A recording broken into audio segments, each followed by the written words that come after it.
Hi guys, samahan niyo ako mag-imot ngayon. Hoy, hindi naman na. So, yun lang. Nangingalam sa wheelchair ng lola ko. Di naman ako pilay, pero nag-wheelchair lang talaga. Yan. In-adjust pa talaga yung lock.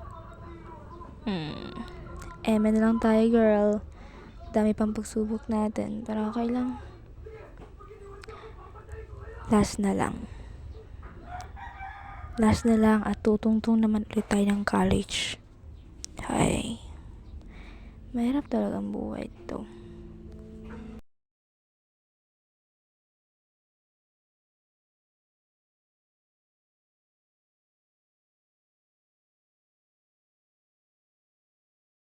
Oh, see, dami ng pimple natin, be. Sobrang dami na.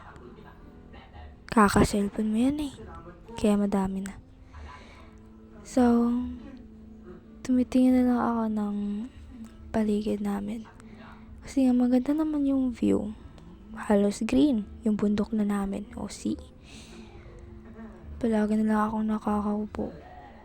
Gusto ko naman talaga maglaro ng volleyball pero ayaw ng mama ko. Ayaw na nila. So, Diyan na lang magtatapos ang aking video. Maraming salamat!